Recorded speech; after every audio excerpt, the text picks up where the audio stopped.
ভারতের এজেন্ট হয়ে মূলত বাংলাদেশ থেকে ইসলাম এবং মুসলমানদেরকে শেষ করে দেওয়ার জন্য। তার ধারাবাহিকতায় গত 16 বছরে আমরা দেখেছি বাংলাদেশের শিক্ষা ব্যবস্থার মধ্য থেকে কোরআন হাদিসের শিক্ষাকে কেটে দিয়ে তারা ঢুকিয়ে দিয়েছে বান্দরের শিক্ষা। হাজার হাজার আলেমদেরকে জেলের মধ্যে বন্দী করেছে, দাড়ি টুপিওয়ালাদেরকে গ্রেপ্তার করে জঙ্গিবাদের নাটক করেছে। এমনকি যখন তাদের ক্ষমতার চেয়ে নড়বড়ে হয়ে গেল, তারা ভারতের ইশারায় চিন্তা করে দেখেছিল এই বাংলাদেশের সবচাইতে শক্তিশালী ইসলামী দল হলো বাংলাদেশ জামাত ইসলামী। এই জন্য তার 1 তারিখে জামাত ইসলামকে নিষিদ্ধ করলো, আর 5 তারিখে ছিঁড়ে জুতো ছিঁড়ে শাড়ি পরে মামু বাড়ি দিল্লি পালাতে বাধ্য হলো। জোরে বলেন, এগুলো কার খেলা? ওই যে স্বৈরাচার পালিয়ে গেছে হেলিকপ্টারে চড়ে, 10 সেকেন্ডের একটা ভিডিও আছে, আপনারা টেলিভিশনে দেখেছেন না? ওই ভিডিও দেখে মনে হচ্ছে উনি 16 বছরের প্রধানমন্ত্রী হাসিনা না, আপনাদের রাজশাহীর কাজের মেয়ে সকিনে। এ কথা কন না গা, মানে ওর শাড়ির কুচিও ঠিক নাই, আসলেও ঠিক নাই। তার মানে বোঝা যায় উনি পালানোর আগে মনোযোগ দিয়ে শাড়িটাও পরতে পারেনি। গণভবনের মধ্যে গরুর গোস্ত ভুনো করছে, ইলিশ মাছ রান্না করেছে, 14 প্রকারের তরকারি, গরম ভাত। আল্লাহর কি খেলা? আল্লাহ খাবার পর্যন্ত টাইম দেয়নি। এ জোরে বলেন, এগুলো কার খেলা? আল্লাহ তাআলা বলেন অমাকারু অমাকার আল্লাহ আল্লাহু খায়রুল মাকিরিন। তারাও ষড়যন্ত্র করে, আল্লাহ কৌশল অবলম্বন করে। কার কৌশল বিজয়ী হয়? আল্লাহ বলছেন ইয়াকিদুনা কায়দা ওয়া আকিদু কায়দা। তারাও কায়দা কৌশল করে, আল্লাহরও কিছু কায়দা কৌশল আছে না নাই? ওই স্বৈরাচার ভারতে যাওয়ার পরে আমেরিকা যেতে চেয়েছে, ভিসা পায় নাই। লন্ডনে যেতে চেয়েছে, ভিসা পায় নাই। কানাডায় যেতে চেয়েছে, ভিসা পায় নাই।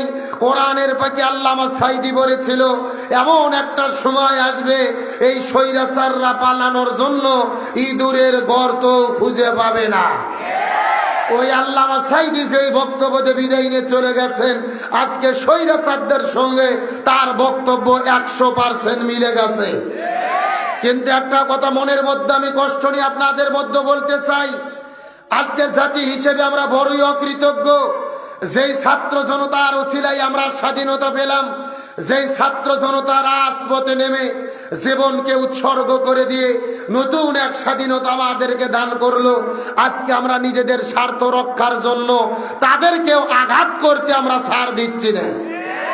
গতকালকে আমরা দেখেছি ঢাকা বিশ্ববিদ্যালয়ে এই 24-এর গণ অভ্যুত্থানের উকুত ভাই বীর সেনানী, বীর সিপাহসালা, আমাদের প্রিয় ভাই হাসনাত আব্দুল্লাহ, যাদের সেনাপতিত্বের দায়িত্বের কারণে, যাদের অকুত ভয় দায়িত্ব পালনের কারণে নতুন করে স্বাধীনতা পেলাম, ওই হাসনাত আব্দুল্লাহর গায়ে হাত ওঠানো হয়েছে, তাদেরকে আঘাত করা হয়েছে। অপরাধ কি? ঢাকা বিশ্ববিদ্যালয় এবং ঢাকা 7 কলেজের ছাত্রদের মধ্যে সংঘর্ষ চলছিল। হাসনাত আব্দুল্লাহ গিয়েছিল তাদের মধ্যে মীমাংসা করতে, আপোষ করতে, সমস্যার সমাধান করতে। এই সুযোগে তার গায়ে যারা হাত তুলেছে, এরা আর যাই হোক, এরা কখনো কৃতজ্ঞ জাতি হতে পারে না। এই যে 6 মাস আগে আমরা ছিলাম পরাধীন, স্বাধীনভাবে আমরা কথা বলতে পারতাম না, যাদের ওসিলায়, যাদের জীবন উৎসর্গের বিনিময়ে নতুন এক স্বাধীনতা পেলাম, আজকে তাদেরকে আমরা আমাদের দলের স্বার্থ রক্ষার জন্য আমাদের প্রতিপক্ষ বানিয়ে ফেলেছি। হাসনাত আব্দুল্লাহকে যারা আঘাত করেছেন, তার ওখানে যাওয়ার কোনো প্রয়োজন ছিল না। কেন গিয়েছেন? জাতির ক্রান্তি লগ্নে মীমাংসা করতে গেছেন। সে আজকে তার বাসায় ঘুম পাড়তে পারত, কিন্তু তাকে গিয়ে তিনি জানতো তাকে আঘাত করতে পারে, তার উপরে আঘাত আসতে পারে, তার জীবনও যেতে পারে, কিন্তু সমস্যার সমাধান তিনি করতে গেছেন। তিনি প্রমাণ করেছেন তিনি জাতির শ্রেষ্ঠ বীর সিপাহসালা। আর আমরা কি করেছি? আমাদের নিজের স্বার্থ রক্ষার জন্য তাদের প্রতিপক্ষ বানিয়ে ফেলেছি। আজকে গভীর মনোযোগ ভালো করে বোঝেন, বাংলাদেশে যত রাজনৈতিক দল আছে, পরিষ্কার করে বলি, 24-এর স্বাধীনতা যদি আমরা না পাইতাম, ওই বিএনপির সভানেত্রী, দলনেত্রী বেগম খালেদা জিয়া মুক্ত হয়ে চিকিৎসা নিতে যেতে পারতো না। যদি 24-এ স্বাধীন না হইতে পারতাম, জামাত প্রকাশ্যে সমাবেশ করতে পারতো না। যদি 24-এর স্বাধীনতা না আসতো, আমরাও কোরআনের মাহফিলে স্বাধীনভাবে কোরআনের কথা বলতে পারতাম না। আজকে 6 মাস না আগে আমরা সেটা ভুলে গেছি। আজকে ছাত্রদের শত্রু বানিয়ে ফেলেছি, তাদের বিরুদ্ধে বক্তব্য দিচ্ছি, তাদের প্রতিপক্ষ বানিয়ে ফেলেছি। পরিষ্কার করে বলি, বাংলাদেশের মানুষ সচেতন হয়েছে, ছাত্রদের ওসিলায় স্বাধীনতা পেয়েছি। এদের বিরুদ্ধে যারা দাঁড়াবে তাদেরকেই জাতি প্রতিহত করবে। আজকে বাংলাদেশের স্বৈরাচার পালিয়ে যাওয়ার পরে ষড়যন্ত্র কি বন্ধ হয়েছে? ওই ভারত থেকে ষড়যন্ত্র। ভারত আমাদের দেশের পতাকায় আগুন লাগিয়ে দিলেন, সীমান্তে হামলা করলেন, দূতাবাসে হামলা করলেন। ওরা কি বললেন? আমরা বাংলাদেশে পিএস দেব না, আলু দেব না। আমরা বলেছিলাম তোমাদের পিএস আর আলু আমরা খাবো না। 15 দিন ওদের পিএস আর আলু আমরা টাকা দিয়ে কিনিনি। এখন ভারতে পিএস হলো 1.5 টাকা কেজি, আলু হলে 2 টাকা কেজি। পিএস আর আলু কেনার মানুষ নাই, পৌঁছে যাচ্ছে। আলু পিএস রাস্তার মধ্যে ফেলে দিয়ে ভারতের কৃষকেরা নরেন্দ্র মোদীর বিরুদ্ধে আন্দোলন করতেছে। আল্লাহু আকবার বলেন।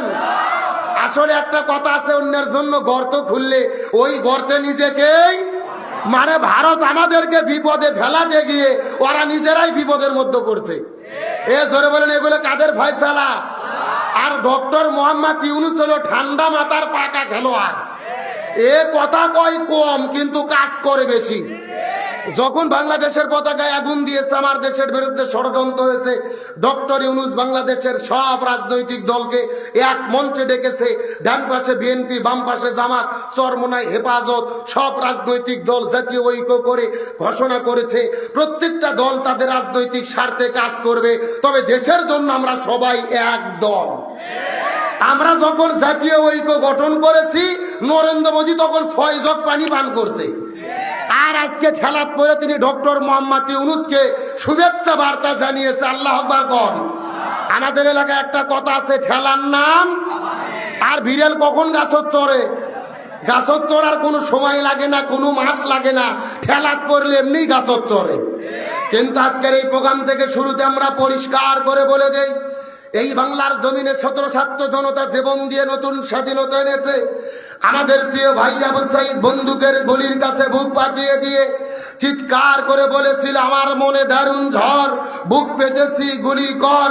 একে একে 4টে গুলি খেয়ে তাকে শহীদ করে দিয়েছেন। 1800 ছাত্র জনতা রাজপথে নেমেছে।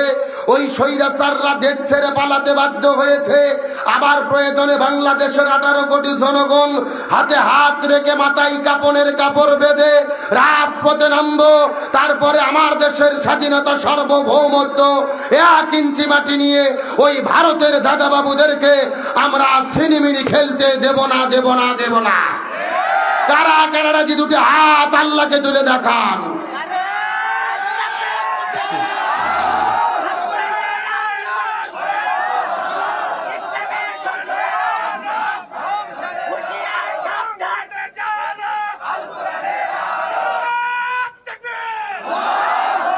আমরা পরিষ্কার করে বলি, 24-এ নতুন করে বাংলাদেশ স্বাধীন হয়েছে।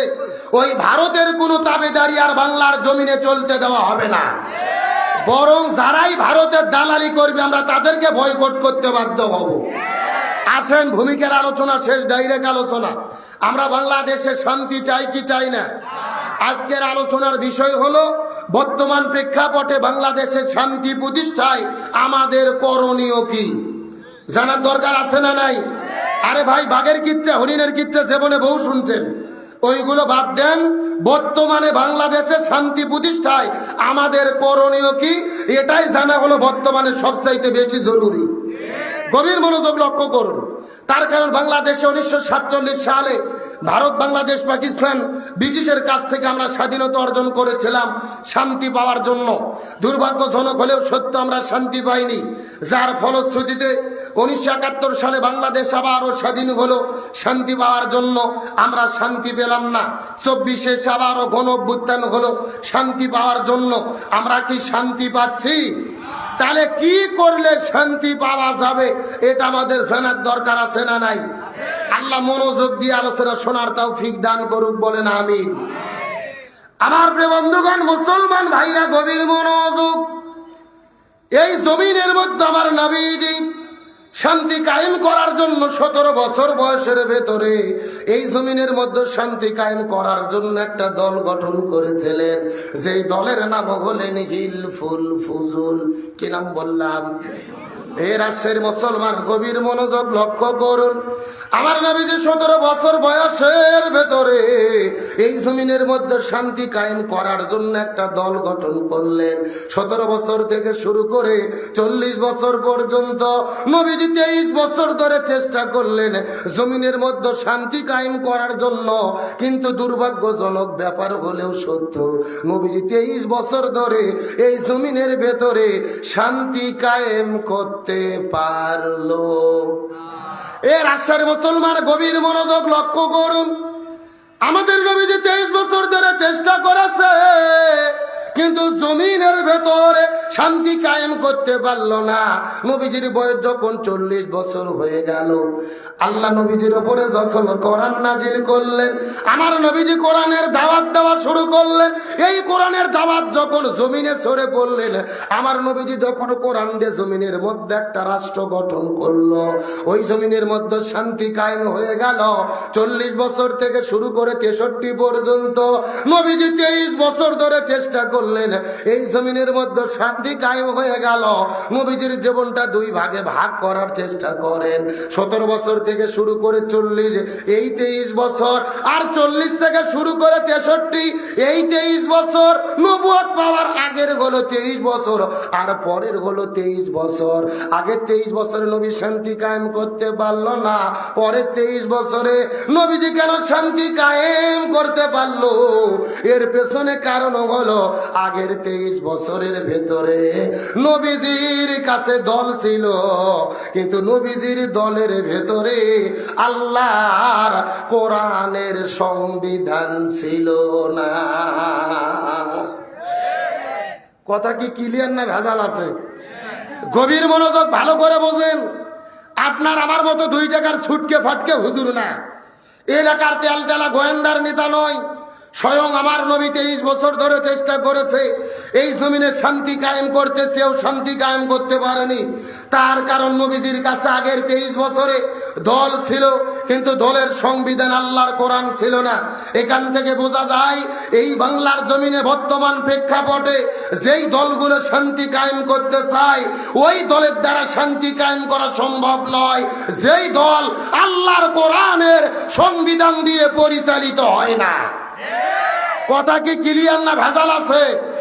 একেবারে গভীর মনোযোগ। যেই দল নিজেরাই কোরআন দিয়ে চলে না, ওরা শান্তি আনবে কেমনে? ওদের নিজেদের মধ্যেই তো মারামারি করে, দলাদলি করে কুপকাত।